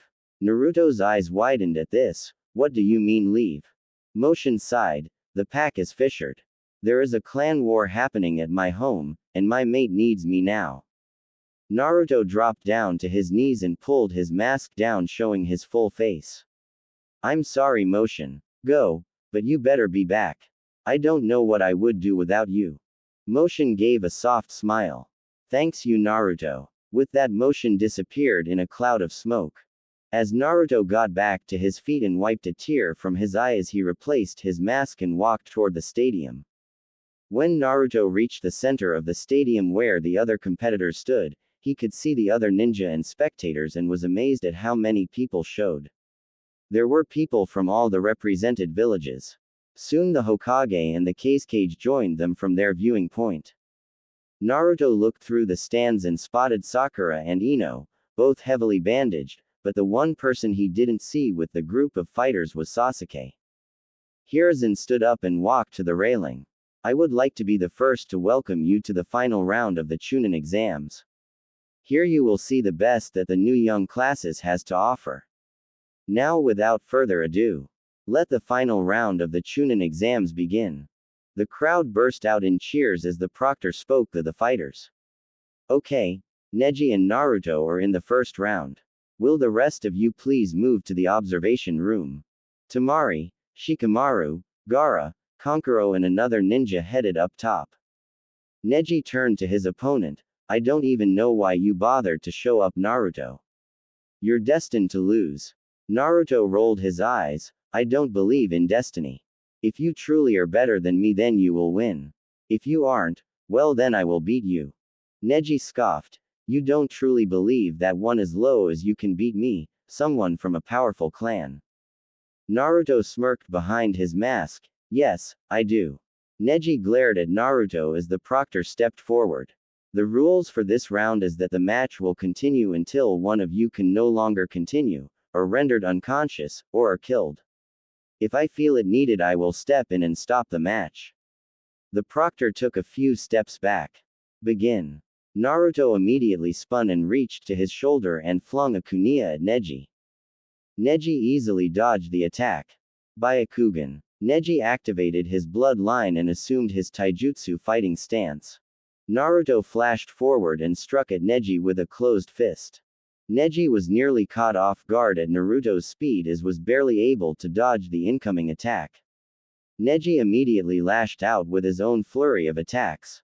Naruto was completely on defense as he dodged Neji's attacks as he came at him. He knew that he couldn't allow him to even graze him due to the effect of his family's chakra techniques. Naruto was constantly trying to find an opening to turn the table but couldn't find one. Neji was starting to get angry as he watched the clown dodge all of his attacks. He couldn't understand it. How could the dead last of the class after his be this good? Naruto could tell that Neji was getting angry and knew that would lead to a mistake, but Naruto, while thinking this, lost his focus and was struck in the shoulder. Neji mentally smirked as he saw Naruto stumble backward. With Naruto's moment of pause and shock, Neji decided to end it. 8 trigrams, 64 palms. Naruto's eyes shot open when Neji moved back in with lightning fast jabs. 4 palms, 8 palms, 16 palms, 32 palms, 64 palms. As Neji stuck Naruto all over the different chakra points on his body. Naruto, after the last strike, was sent flying backward and skidded across the ground. He slowly got to his feet, panting heavily as his body felt like a lead weight. Neji stood up straight. Give it up, Naruto, you can't win. I have closed off all your chakra coils, so you have no chance now of beating me. Naruto coughed up a little blood before smirking. Yeah, well, I have a little surprise for you. Neji glared daggers at Naruto but was immediately in fear as Naruto started to try and summon forth his chakra. Ah! Naruto balled up his fist and began to pull with every ounce of his being for his chakra. Neji, with his Byakugan, watched in horror as one by one, each of his chakra coils was forcefully reopened. Doing so, Neji knew that this was causing Naruto a great deal of pain, but that only seemed to fuel him further. Naruto was in a great deal pain as he finished but stood straighter. Now that we have that done, is it my turn? Neji was in turmoil. Here he was facing the dead last that just took his best shot and is ready to keep going. Naruto held his hand out as he formed one of his newest technique, the Rasengan. Sorry Neji, but this ends here. Before Neji could blink, Naruto was in his face when he was struck and felt unbelievable pain as Naruto's Rasengan hit him in the stomach, Rasengan, and sending him into the stadium wall, knocking him unconscious. The proctor then stepped forward. The winner of the first round is Naruto Uzumaki. Naruto felt a small smile creep across his face as the crowd erupted into cheers. He then calmly walked out of the arena as medics tended to Neji. The proctor then signaled, "The second round will now commence. Will Gaara of the Sand and Sasuke Uchiha please come into the arena?" Gaara entered the arena, but there was no sign of Sasuke. The Hokage looked over at the cage. "Well, this is a problem, but it looks as if Sasuke will have to forfeit." Orochimaru scowled at this. He needed Sasuke here to continue his plan but was happy that his disguise was working. "Lord Hokage, many of the spectators came to see him compete, I included. May we just put his match back until he arrives?" The Hokage sighed. He knew that the cage was right. "Very well, Lord Cage, we shall wait, but if he fails to show after the last match, then I will have no choice." The cage nodded. "Very well. Rest of the fights are the same until Sasuke's fight." After the match was finished between Temari and Shikamaru, Hiruzen was about to declare Sasuke's match forfeit when a swirl of leaves was seen in the arena. Kakashi and Sasuke appeared in the arena with the Naruto, Shikamaru and the proctor. Naruto and Shikamaru shared glances with a shrug and headed back up to the staging area. Kakashi looked over at the proctor. "Sorry we're late, you wouldn't believe the traffic." "So, did we make it in time? He isn't disqualified, is he?" The proctor smirked. "You're so late that we extended the time limit, twice. Lucky for you we did, as you are right on time. No, he isn't disqualified." The proctor turned to the staging area. "Gaara, come on down here so we may begin." Naruto and Shikamaru were walking back up the stairs when they heard screaming coming down the hallway. Both watched in shock, horror for Shikamaru, as another ninja was dragged into the shadow of the hallway by sand and was silenced. Both stood there motionless as Gaara walked from the dark hallway and past them as he walked toward the arena. Shikamaru sat down on the stairs and Naruto sat beside him. Shika then looked over at Naruto. "Man, I have never seen anyone kill another person without batting an eye. I am starting to worry about that friend of yours."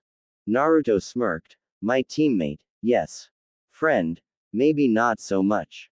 You're my friend Shika. Just like Choji, Lee, Tenten and Kiba, though Kiba can be a pain, he is still a friend."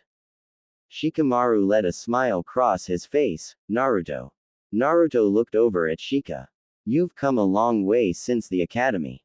I don't know what happened, but it's nice to be able to put you into the list of those I can count on." Naruto laughed. "Gee, thanks Shika." Shikamaru laughed with him before they got up and continued up the stairs.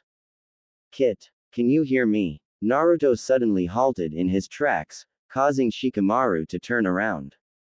"Naruto, are you okay?" Naruto looked up at Shikamaru with a nod. "Yeah, I'm fine. I just need to clear my head. I'll catch up, okay?" Shikamaru gave a worried nod. "Sure, I'll meet you in a few." Naruto sat on the stairs again and was suddenly drawn into his mindscape, but not the mindscape he remembered. It was still a sewer, but the old, cracked and crumbling walls were replaced by reinforced concrete and the pipes weren't rusty anymore. Naruto also saw the floor was without water. Naruto took the familiar walk through the sewer and soon found himself at the cage. Soon a huge fox was seen in the cage. "It is about time, Kit. I have been trying to call out to you." Naruto had a confused look on his face. "What are you doing here? I thought I released you." The Kyuubi sighed. "Well, I underestimated your father's seal. Instead of freeing me, all we managed to do is forcefully merge 6 of my tails into your system. In doing so, my demonic chakra and your bloodline turned you into a Hanyo." Naruto scratched the back of his head. "A what?" Kyuubi chuckled. "A Hanyo, or a half-demon." Naruto snapped at that. "I'm a what?" Kyuubi knew this was coming. "You're a half-demon, but with you being a half-demon you can draw on the other 4 tails of my chakra without losing control of yourself, but there are some side effects." Naruto sat down in front of Kyuubi. "What side effects?" Kyuubi leaned in slightly. Well, you have already the longer and sharper teeth, and being more in tune with your surroundings, that is also modified by your bloodline, but in 2 weeks when your body finishes adjusting you will go into heat. Kyuubi smirked to herself. Naruto tapped his chin. Go into heat. Kyuubi nodded. It is a natural thing within animals and demons. Going into heat mean your body will begin to have strong urges to find a suitable mate and, well, mate. Naruto began to let everything sink in and suddenly dawned on him on what Kyuubi was talking about. Wait, you don't mean? Kyuubi laughed. I'm afraid so. You will be in heat for a period of 2 weeks twice a year. In those 2 weeks the more you fight the urges the stronger they become. Oh, and trying to take care of it yourself will only make things worse. Naruto was now sweating and thinking about how much this is going to suck. Kyuubi was smirking to herself. I am hoping that you will find a suitable mate, but if you ever have to suppress your urges, I can always give you a hand. This really got Naruto sputtering. What are you talking about? Help. Kyuubi smirked as she shifted into her human form and Naruto fainted with a nosebleed. I guess I could have shifted with some clothes on. Kyuubi put on her kimono and sat on the floor waiting for Naruto to wake. Naruto slowly came to with a groan. He could have sworn that he saw Kyuubi turn into a smoking hot woman. So you're awake. Naruto froze at the sound of the angel behind him. Naruto slowly turned to see what he would describe as a goddess. The woman before him stood around 5 feet 9 inches with long dark red hair. She also had a figure that would make any man drool and had pert that looked to be a large C cup and great thighs in. Kyuubi gave Naruto a sexy smile as she noticed him staring at her. Like I was saying, if you haven't found a mate you feel you are ready to spend the rest of your life with, I will surely help you out. Naruto wiped some more blood from his nose. Why would you do that for me? Kyuubi smiled and walked up to the cage. Come into the cage and I will tell you. Naruto blushed and walked through the bars. As he did, Kyuubi pounced on him and kissed him full force on the lips. Naruto didn't even have time to react as she pulled away. Because I love you. Naruto blushed heavily. You love me. Now it was Kyuubi's turn to blush. Over the many years of being inside you, I came to understand you and slowly fell in love with you. That is why I made that deal to give you my power and to free myself, but things didn't work out. For a while Kyuubi and Naruto sat talking and Naruto started to get up to leave. As he stood up he pulled Kyuubi to her feet and kissed her softly on the lips. I might have to keep what you said in mind, Kyuubi Haim. Kyuubi blushed at her nickname as Naruto slowly faded from his mindscape. Naruto slowly opened his eyes and found himself still sitting on the stairs of the arena. In Naruto's mind hours had passed, but in the real world only several minutes had passed. Naruto stood up slowly and began to continue his walk up the stairs. I'm still here, Naruto-kun. Naruto smirked as he met up with Shikamaru, who was sitting with Choji, Ino, Sakura and Lee. Hey guys, what did I miss? Shikamaru looked up at Naruto with a smirk. Good, you're here. I was beginning to worry that you need to see a doctor, but you haven't missed anything. The match is just getting ready to start. Naruto looked out over the arena and spotted Sasuke and Gaara getting ready to face off. Naruto-kun, that Gaara kid contains Shukaku, the one-tailed beast. Shukaku is a blood-crazed beast and from the looks of it, has been fucking with this poor kid's head. Looks Shukaku has made this poor kid into a bloodthirsty ninja. Naruto nodded and looked over at Kakashi. Hey Kakashi-sensei, can I talk to you for a minute? Kakashi gave his famous eye smile. Sure thing Naruto. Naruto and Kakashi walked to the back of the stands and Naruto took in a deep breath. I know you and Sasuke did a lot of training over the month, but there is something you should know. Kakashi tilted his head slightly. What's that? Naruto looked toward the arena. That Gaara kid, he is like me. Kakashi was confused. What do you mean, like you? Naruto cut his eyes toward Kakashi. He has one sealed inside him too. Kakashi's eyes went wide. Which one? Naruto sighed. It is the one-tailed beast Shukaku, but if he unleashes it, Sasuke won't be able to hold him off alone. I can tell how much chakra he has and it won't be enough. Kakashi started to get worried. He could tell that the one named Gaara was extremely unstable and that wasn't a good sign for a Jinchuriki. Kakashi then placed a hand on Naruto's shoulder. Thanks for the heads up, Naruto. Naruto nodded and walked back over to where his friends were sitting, just in time to see Sasuke ram a sparking ball of chakra into Gaara's sand orb. The next thing that Naruto knew was Gaara's blood-curdling scream. Sasuke had to force his arm free of the sand orb as a huge tan appendage followed him out and then retreated back into the sand. Soon Gaara emerged from the orb holding his wounded shoulder. Naruto was about to get out of his seat when he started feeling sleepy. Guy's Genjutsu. Naruto channeled chakra into the ram seal. Kai. Naruto saw the other do so as well as Guy and Kakashi began to duel with sound ninja with other Jonin. Kakashi looked over at Naruto. Naruto, you have to go back up Sasuke with the others. Naruto nodded and looked at Shikamaru and the others. Okay guys, let's go. The five of them then jumped off after Sasuke and Gaara. It wasn't long into the chase when Naruto looked over at Shikamaru. We are being followed. You guy hang back and I'll back up Sasuke. Shikamaru nodded and halted the rest of the group and began to set up an ambush. Naruto soon caught up to Sasuke only to find him trying to face down a morphing Gaara. Naruto could tell that Sasuke had used up most of his chakra in the arena and hadn't the strength to keep fighting. Naruto, what are you doing here? Sasuke asked while trying to catch his breath. I'm here to finish what you started. Naruto stood straight and looked dead at Gaara. Okay Gaara, if you're going to us Shukaku then I suggest you do it now. Gaara's face took one of surprise. You know about mother. Naruto's face hardened. That thing isn't your mother. It is the one-tailed beast. Sasuke's face took one of fear. Fear of knowing he was fighting the container of a tailed beast. Naruto, if what you say is true then you don't stand a chance. Naruto shook his head. That is where you are wrong. Gaara began to morph at a faster rate. I will kill you. I will kill you to feel alive. It was then that Naruto lashed forward and hit Gaara in the face sending him flying backward. Sasuke, you have done enough. It is my turn. Gaara slowly drifted to sleep allowing Shukaku to take over. Wow, about time that little runt fell asleep. The giant beast stood up towering over the trees. Shukaku turned and looked down at Naruto and Sasuke. Now it's time to have some fun and I will start with you two, then I will take care of that fucking village.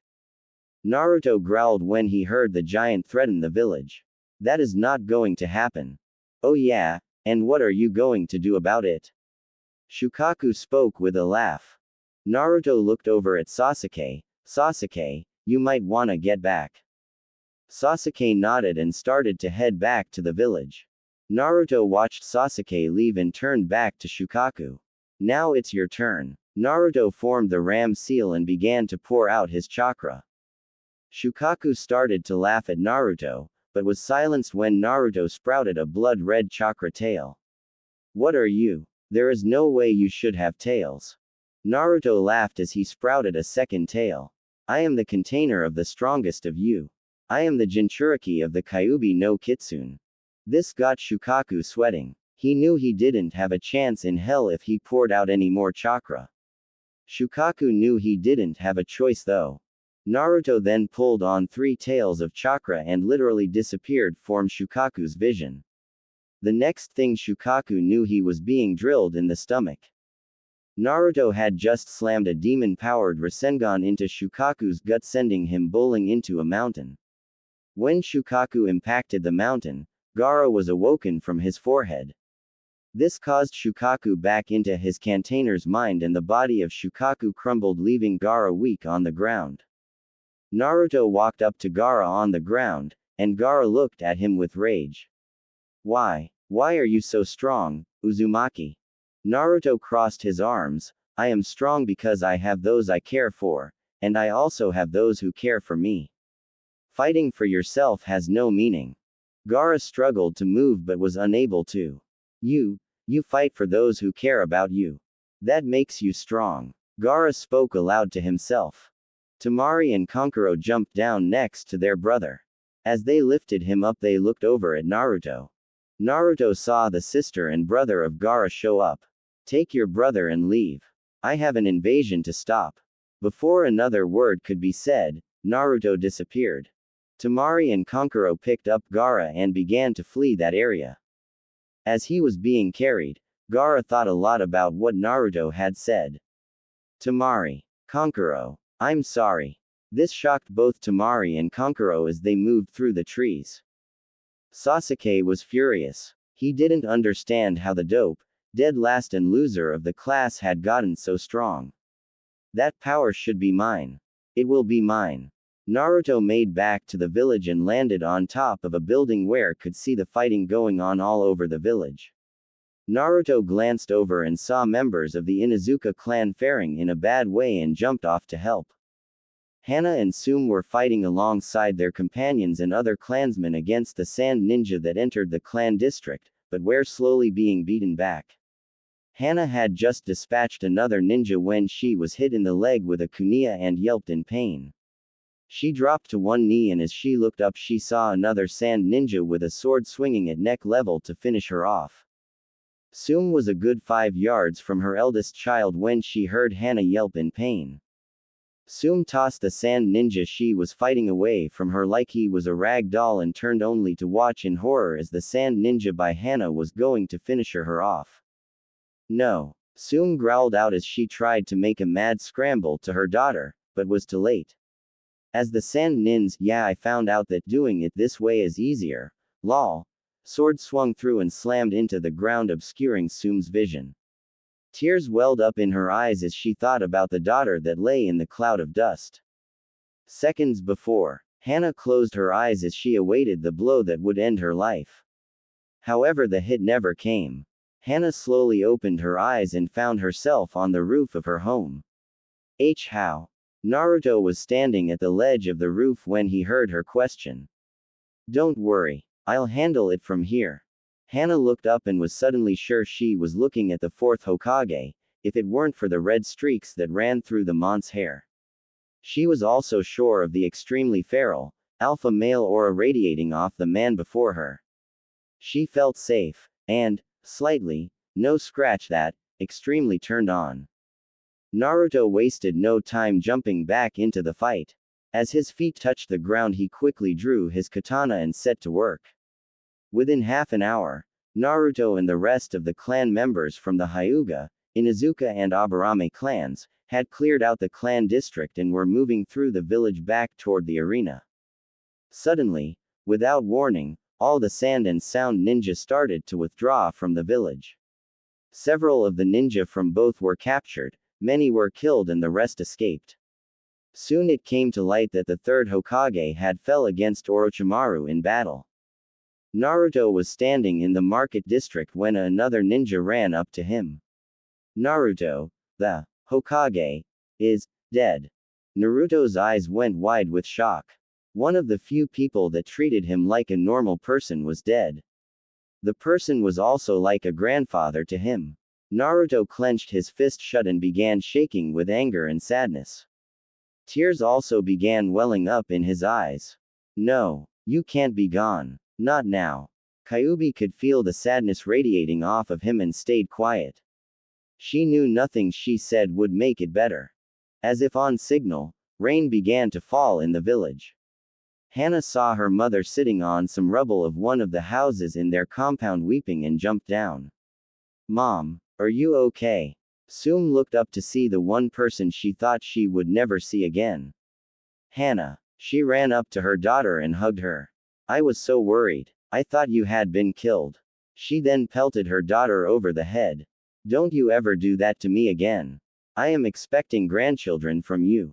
Before Hana could respond, her mother fired another question at her. How did you get away?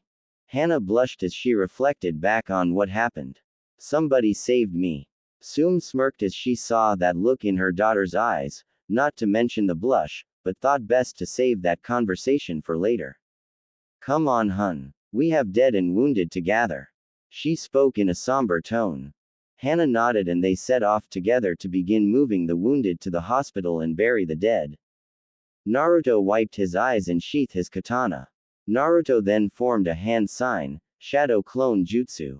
He spoke in almost a whisper as 20 Narutos appeared.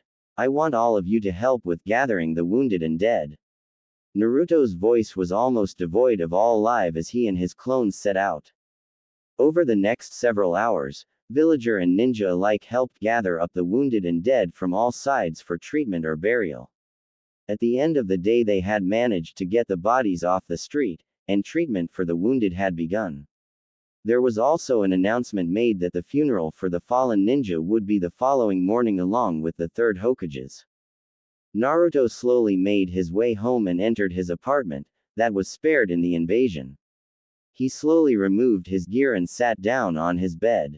Just as Naruto sat down there was a puff of smoke in his room, causing Naruto to jump and he took a defensive stance. Kisame saw Naruto ready to fight and quickly spoke, Naruto, it's okay. It's me, Kisame. Naruto let out a sigh, sorry about that.